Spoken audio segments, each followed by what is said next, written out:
বাংলাদেশের নারী ফুটবল দল এই মুহূর্তে প্রস্তুতি সারার জন্য প্রস্তুত হচ্ছে এবং পরবর্তী যে মিশনটা রয়েছে এফসির এশিয়া কাপের যে বয়সভিত্তিক সেটা তো রয়েছেই, কিন্তু সিনিয়র টিম যেটা খেলবে সেটা হচ্ছে এশিয়ান কাপ, যেটা প্রথমবারের মতো বাংলাদেশের ইতিহাসের কোনো দল খেলতে যাচ্ছে। আমাদের সঙ্গে এই বিষয় নিয়ে প্রস্তুতির বিষয়গুলো নিয়ে বিস্তারিত আলোচনা করতে যুক্ত আছেন ফুটবল অ্যানালিস্ট আহমেদ শায়ক। স্বাগত আপনাকে খেলাযোগে। সেই সাথে শুভ সকাল। বেশ কিছুদিন আগে খেলাযোগের একটা রিপোর্ট হয়েছে যে আমরা জানাচ্ছিলাম যে বাফুফের একটা নির্দিষ্ট পরিকল্পনা রয়েছে, এএফসি যেহেতু কোয়ালিফাই করে ফেলেছে বাংলাদেশ, সো প্রথমে বেশ কিছু প্রস্তুতি ম্যাচ তারা খেলতে চায় এবং স্টেজ বাই স্টেজ, অর্থাৎ প্রথমে র্যাঙ্কিংয়ে 100-র নিচে এরকম কোনো একটা টিমের সঙ্গে, তারপরে 75-এর নিচে এরকম একটা টিমের সঙ্গে এবং শেষের দিকে 50-এর নিচে এরকম একটা টিমের সঙ্গে প্রস্তুতি ম্যাচ খেলে নিজেদেরকে তৈরি করার যে একটা প্ল্যান সেটা রয়েছে। একই সঙ্গে প্রায় মাসখানেকের একটা ক্যাম্প তারা করতে চায় দেশের বাইরে, অস্ট্রেলিয়ার কন্ডিশনের সঙ্গে মিল রেখে এরকম কোনো একটা দেশে। সেটা আসলে এই যে একটা প্ল্যান, একটা কংক্রিট প্ল্যান আমরা দেখতে পাচ্ছি বটে, কিন্তু সেটা এক্সিকিউট করাটা আসলে কতটা সহজ? করাটা একটু কষ্টকর। তার কারণটা হচ্ছে যে এখানে তো অনেক উঁচু উঁচু মানের যারা র্যাঙ্কিংয়ে আছে সেসব দেশের সাথে আসলে আমাদের যোগাযোগ করতে হবে, কিন্তু তাদের দেশে নর্মালি আর কি ফুটবল লিগ চলে এবং ফুটবল লিগ চলে তারা কখনো ফিফা উইন্ডোর বাইরে এসে ম্যাচ খেলতে চাবে না। সো প্রস্তুতি ম্যাচ সেই ক্ষেত্রে একটা সমস্যার কারণ হয়ে দাঁড়াতে পারে। তো সেই ক্ষেত্রে যেই সব দেশে লিগ চলমান না বা এখন ব্রেক চলছে সেই সব দেশের সাথে আমরা কথা বলতে পারি, বাট জাপান, কোরিয়া, এদের এখানে মেয়েদের যে লিগটা এটা কন্টিনিউয়াসলি চলমান থাকে, তো ফিফা উইন্ডোতে একমাত্র আমরা তাদেরকে পেতে পারি।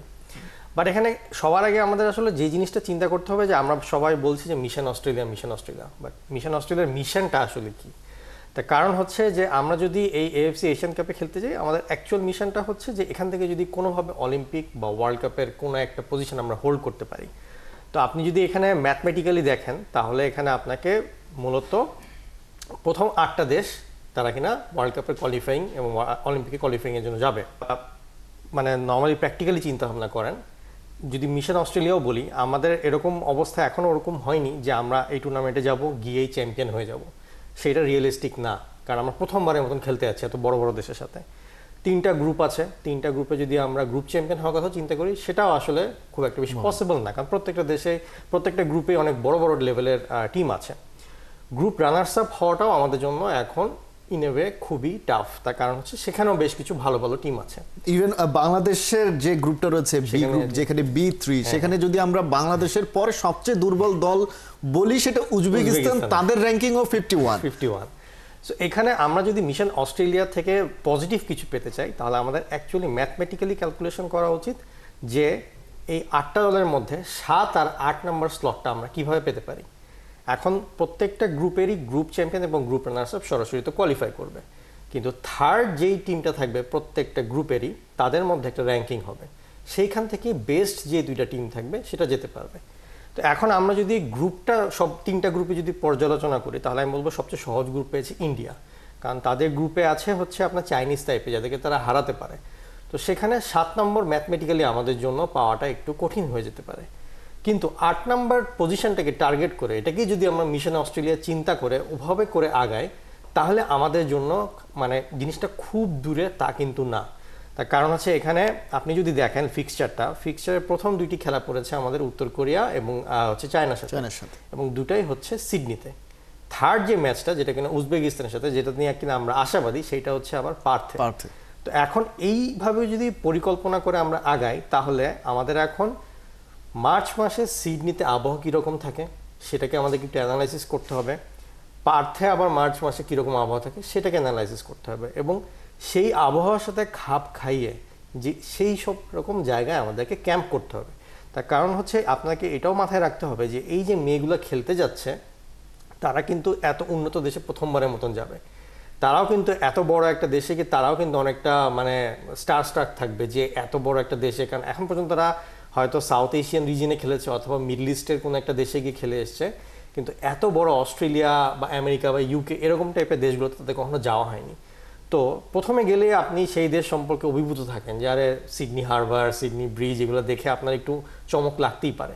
তো এই জন্য লম্বা ক্যাম্প করলে যেটা হবে যে প্রথম দিকে এই চমকটা আস্তে আস্তে ধীরে ধীরে কেটে যাবে, এরপর তাদের কাছে এই এত বড় একটা প্ল্যাটফর্ম তাদের কাছে খুবই নর্মাল লাগা শুরু করবে। তো এই জন্য একটা বড় টাইম নিয়ে সিডনিতে বা আপনার অস্ট্রেলিয়ার পার্থ বা সিডনি যেখানেই হোক না কেন এরকম সিমিলার জিওগ্রাফিক্যাল এরিয়ায় আমাদের আসলে একটা লম্বা সময় ক্যাম্প। জি, আপনি যেটা বলছেন সেটাও আসলে আমরা জানতে পেরেছি বাফুফের কাছ থেকে যে এরকম পরিকল্পনাও ফুটবল ফেডারেশনের রয়েছে যে একটু আগে গিয়ে, একটু বলতে বেশ আগে গিয়ে অস্ট্রেলিয়াতে ক্যাম্প করার পরিকল্পনা তাদের রয়েছে। ইভেন এফসির যে রুলসটা রয়েছে যে কতদিন আগে গেলে তাদেরকে পুরো খরচটা এফসি বহন করবে এবং এর আগে গেলে নিশ্চয়ই সেটা বাফুফেকে বহন করতে হবে। তো সেই খরচটা দিতেও তৈরি রয়েছে বাফুফে, যে একটু আগে গিয়ে ক্যাম্প করা, প্রস্তুতি নেওয়া, সেই বিষয়গুলোতে তাদের পরিকল্পনা মোটামুটি চূড়ান্ত বলে আমরা জেনেছি। কিন্তু সমস্যাটা যেটা হচ্ছে যে আপনি যেটা বললেন যে প্রথম দুটো ম্যাচই চীন এবং উত্তর কোরিয়ার বিপক্ষে। সো এই যে ম্যাচগুলো, 3টে ম্যাচ যে বাংলাদেশ খেলবে, সেই ম্যাচগুলোর ভেতরে কিন্তু গ্যাপ অনেক কম, খুব বেশি গ্যাপ নেই। স্বাভাবিক, একটা টুর্নামেন্টে সেরকম থাকেও না। সো বাংলাদেশের তো আসলে ওই রকম ভাবে টুর্নামেন্ট খেলারও অভিজ্ঞতা নেই। যদি বড় একটা দলের সঙ্গে আমরা খেলিও, সেখানে সেই ভুলগুলো শুধরে নেয়ার মতো সময় কি বাংলাদেশ পাবে খুব বেশি? না, এখানে প্রথমত শুধরে নেওয়ার সময় খুব কম থাকবে। কিন্তু এখানে এই জিনিসটা আপনি দেখবেন যেটা মানে আপনার নিউজেও বলছিল যে আপনার প্রত্যেকটা দেশে আপনি এখানে যে 12টা দেশ দেখেন, 12টা দেশের মধ্যে 11টা দেশের র্যাঙ্কিং হচ্ছে 2 সংখ্যার ঘরে, একমাত্র বাংলাদেশের র্যাঙ্কিং হচ্ছে 3 সংখ্যার ঘরে। তাহলে এটা আপনাকে বুঝতে হবে যে আমরা যেই এবিলিটি, তার এবিলিটির ম্যাক্সিমামটা ইউটিলাইজ করে কিন্তু আমরা এই এলিট লেভেলের কম্পিটিশনে ঢুকে গিয়েছি। এবং এরকম কম্পিটিশনে যখন আপনি ঢুকে যাবেন তখন আপনার টার্গেটটাই থাকবে যে কিভাবে চমকে দেওয়া যায়।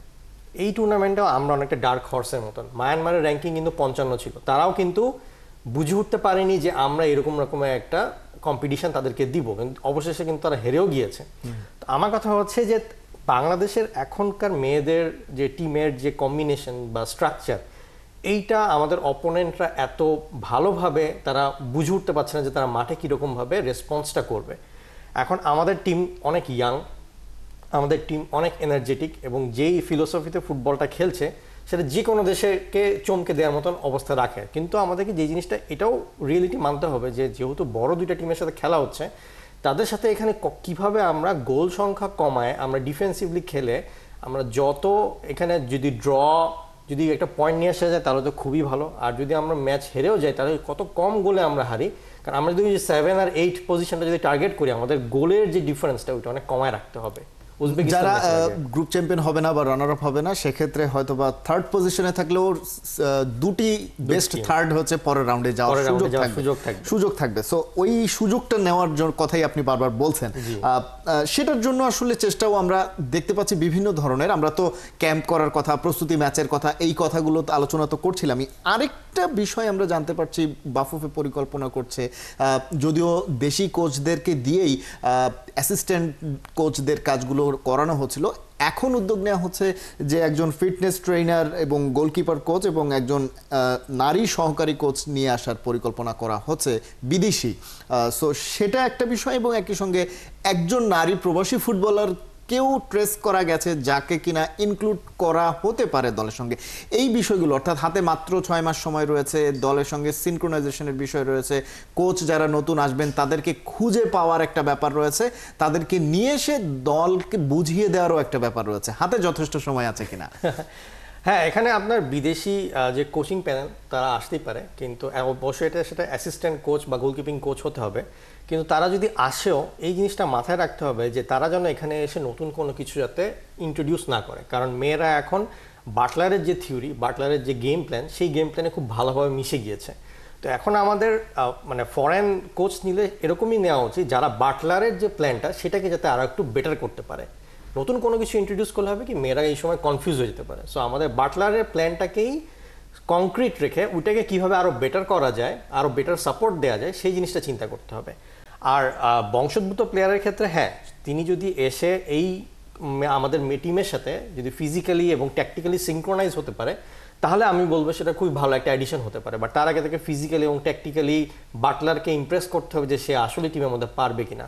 বাট এখানে আমি যে জিনিসটা বলতে চাই, এগুলা এই লেভেলের বড় টুর্নামেন্টেই at the end of the day আপনার এক সময় না এক সময় এক্সপিরিয়েন্স প্লেয়ারের দাম অনেক বেশি হয়ে যায়। কারণ এক্সপিরিয়েন্স প্লেয়াররা ধরেন 10 মিনিটেও খেলাটাকে এমনভাবে ঘুরিয়ে দিতে পারে যেটা কিনা খুব ইম্পর্টেন্ট একটা মার্ক রাখতে পারে। তো আমার মতে যেহেতু এটা একটা বড় টুর্নামেন্ট এবং দেশের অনেক বড় একটা ব্যাপার, এখানে আমার মতে বাটলারের, সাবিনা এবং মাসুরার ব্যাপারটা আবার কনসিডার করা উচিত। তারা যদি ফিজিক্যালি ফিট এবং টেকনিক্যাল এবং ট্যাকটিক্যালি বাটলারের এই পুরো গেম প্ল্যানটাকে একটা সাপোর্ট দিতে পারে, অবভিয়াসলি তাদের ফিজিক্যাল ফিটনেস ওই লেভেলে নাই যে তারা এখন ফুল 90 মিনিটস খেলবে, কিন্তু তারা যদি টিমের ওই 10 বা 20 মিনিটে বড় বড় ম্যাচে হেল্প করতে পারে, যেখানে কিনা ম্যাচ ম্যানেজমেন্টের ব্যাপার থাকে, যেখানে কিনা গেম প্ল্যানটা ওভাবে করে করার ব্যাপারটা থাকে। মাসুরা আর সাবিনা এখনও অনেক এক্সপিরিয়েন্স, তাদের মধ্যে একটু হলেও খেলা এখনও বাকি আছে। তাদেরকে যদি সেইভাবে করে ইউটিলাইজ করে দেশের স্বার্থে আমরা বৃহত্তরভাবে চিন্তা করি, আই থিঙ্ক এখানে সাবিনা আর মাসুরা এডিশনটা অনেক বেটার হতে পারে। এবং আপনার কাছে সেটাই মনে হচ্ছে যে অভিজ্ঞতাটা নিশ্চয়ই বড় টুর্নামেন্টগুলোতে কাজে আসবে। আমরা তো মেয়েদের নিয়ে আলোচনা করছিলাম, ফিফা ওয়ার্ল্ড কাপ নিয়েও একটু শেষ দিকে আলোচনাটা করতে চাই। সামনে ফিফা ওয়ার্ল্ড কাপের ড্র রয়েছে এবং কোন দল কার বিপক্ষে খেলবে সেটা আসলে বাংলাদেশ যদিও ক্রিকেট পাগল বলি আমরা, কিন্তু যখন ফিফা ওয়ার্ল্ড কাপ আসে তখন আমরা বুঝতে পারি যে বাংলাদেশ আসলে কোন খেলাটার পাগল। সো সামনে একটা বড় আসর রয়েছে যেটা আমেরিকা আয়োজন করছে। আমরা ক্লাব ওয়ার্ল্ড কাপ দেখলাম তারা কিভাবে আয়োজন করলো, যদিও সেরকম ক্রেজ তৈরি করতে পারেনি, কিন্তু ফিফা ওয়ার্ল্ড কাপের ব্যাপারটা একেবারেই আলাদা। ড্রটা হচ্ছে লাস ভেগাসে, সেটা নিয়ে আসলে কতটা বাড়তি উন্মাদনা ওয়ার্ল্ড ওয়াইড কাজ করতে পারে এবং কার সঙ্গে কার খেলা পড়লো এবার আসলে যেহেতু একটা ফরম্যাট আলাদা, তো উত্তেজনাটা একটু অন্যরকম হবে কিনা? হ্যাঁ, একটু ডিফারেন্ট হবে, কারণ এবার 48টা দেশ খেলবে। তো 48টা দেশেরই নজর থাকবে এর উপরে। আগে ছিল 32টা দেশ, অনেকগুলো দেশ আর কি খেলতে পারতো না, তাদের একটা ইন্টারেস্ট লেভেল একটু কম ছিল। যেরকম ধরেন যে এবার উজবেকিস্তান ওয়ার্ল্ড কাপ খেলতে যাচ্ছে, সো এটা একটা বিশাল ব্যাপার সেই দেশের লোকজনের জন্য। তো একটা বাড়তি উত্তেজনা তো অবশ্যই এটাকে অ্যাড করবে। প্লাস এবার এখনও বেশ কিছু দেশ কিন্তু এখনও কোয়ালিফাই করে উঠতে পারেনি, সো ওই জিনিসটাও আপনার সামনে সেপ্টেম্বর অক্টোবর উইন্ডোতে একটা মোটামুটি ফাইনাল হবে।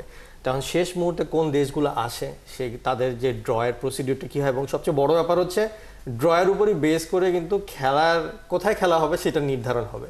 তো এই জন্য তাদের জন্য এটা খুব দেখার বিষয়, কারণ ওই যে জিনিসটা বলছিলাম যে তাদের খেলা কোথায় পড়বে সেটার উপর বেস করে তাদের সব প্ল্যানিং শুরু হবে। তো এই জন্য দলগুলোর জন্য এই ড্রটা এখন খুবই ইম্পর্টেন্ট, কারণ তাদের প্ল্যানিংটা শুরু করতে হবে। আর দর্শক হিসেবে তো লাস ভেগাসের মতন একটা জায়গায় এত বড় একটা ড্র হবে, অবশ্যই জমকালো একটা অনুষ্ঠান হবে, তো সেটা দেখার অপেক্ষায় রইলাম। বেশ কিছু বিষয় এবারও রয়েছে। আমরা গতবার মনে করেছিলাম হয়তো মেসি রোনালদোরা অবসরে চলে যাবেন, শেষ বিশ্বকাপটা খেলে ফেলেছেন, কিন্তু আসলে সবাইকে ভুল প্রমাণ করে দিয়ে তারা দিব্যি খেলে যাচ্ছেন। মেসি আজকেও 2টো অ্যাসিস্ট করেছেন ইন্টার মায়ামির হয়ে এবং দুর্দান্ত খেলছেন আসলে। ক্রিশ্চিয়ানো রোনালদোও গোল করেছেন এবং তিনি সোশ্যাল মিডিয়াতে স্ট্যাটাসও দিয়েছেন যে মৌসুমের প্রথম গোল এটা এবং এটাই শেষ নয়, এটা কেবল শুরু। সো তাদের এনার্জিটা আগামী ওয়ার্ল্ড কাপেও তারা যে টেনে নিতে চাচ্ছেন সেটা বোঝা যাচ্ছে। অন্যদিকে আমরা ব্রাজিলের নেইমার আরেকজন তারকা, তিনি ইনজুরির সঙ্গে লড়াইটা করছেন। আলটিমেটলি কি নেইমারেরও এটা ওদের মতোই শেষ বিশ্বকাপ হওয়ার সম্ভাবনা আছে কিনা? জি, আমার মতে 3 জনের ক্ষেত্রে এটা শেষ বিশ্বকাপ হবে, কারণ অলরেডি মেসি তো বুঝাই যাচ্ছে সে ওয়ার্ল্ড কাপকে প্রিপারেশন করে আগাচ্ছে, কারণ সে ইন্টার মায়ামিতে ডিপলকেও নিয়ে আসলো যাতে তার খেলাটা আর কি ভালোভাবে কোঅর্ডিনেশন থাকে এবং কন্ডিশনের সাথে মানায় নেয়। রোনালদো তো আগেই মোটামুটি একটা হিন্টস দিয়েছিল যে সে আরেকবার চেষ্টা করবে, এবং পর্তুগাল টিমটা এখন বেশ স্ট্রং, সো সেটা একটা ভালো ফাইট দিতে পারে।